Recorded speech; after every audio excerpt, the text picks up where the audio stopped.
अस्सलाम वालेकुम, welcome to my channel food and foodies 42। आज मैं बना रही हूँ लाहौर का मशहूर नाश्ता बोंग। इसके लिए हमें चाहिए एक पूरी बोंग, ये तकरीबन 2 किलो के करीब है। गोश्त और हड्डी के साथ ही लें।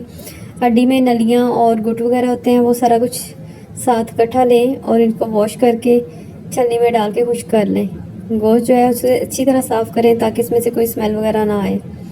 चलिए रेसिपी स्टार्ट करते हैं। इसके लिए हमें पहले जो खड़े मसाले चाहिए उसमें दालचीनी, बड़ी इलायची 3-4 और बादियान के फूल चाहिए।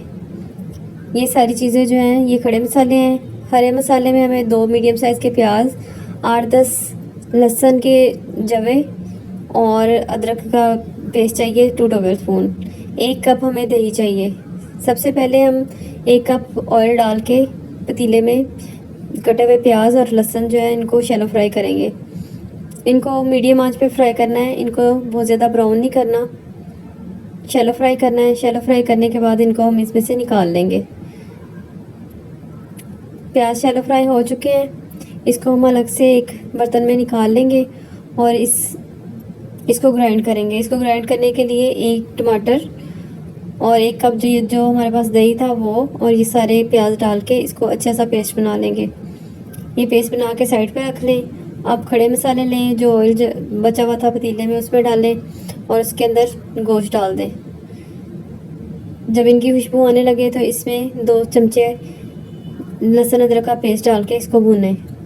लहसुन अदरक का पेस्ट मिक्स हो जाए और गोश्त कलर चेंज करना शुरू हो जाए तो हम इसमें मसाले डालेंगे। हमारे जो स्पाइस हैं सिंपल स्पाइस डालेंगे इसमें। इस टाइम हम कोई भी पिसा हुआ गरम मसाला नहीं डालेंगे।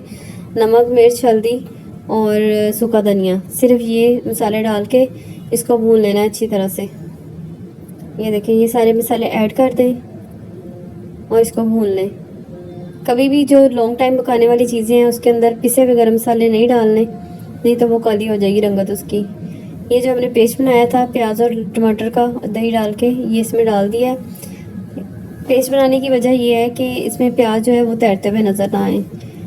पेस्ट अब मैंने अच्छी तरह भून लिया है। भूनने के बाद इसके अंदर अब हम तकरीबन 3 से 4 लीटर पानी ऐड करेंगे, क्योंकि हमने इसको काफ़ी देर पकाना है तो पानी ज़्यादा ऐड करना है। पहले हम इसको हाई फ्लेम पे उबाला दिलाएंगे, उसके बाद इसको मीडियम फ्लेम पे 6 से 8 घंटे के लिए पकने रख देंगे। अगर आप ओवरनाइट पकाना चाहती हैं तो फिर तो बहुत बेहतरीन है, बहुत अच्छी पकेगी।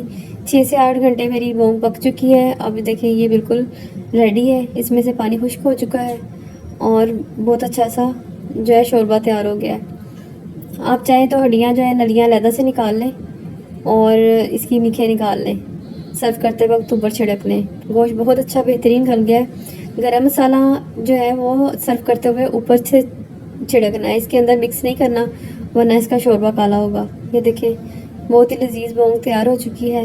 अगर आपको मेरी रेसिपी पसंद आए तो प्लीज़ मेरे चैनल को लाइक करें और सब्सक्राइब करें, अपने फ्रेंड्स के साथ शेयर करें। अल्लाह हाफिज़।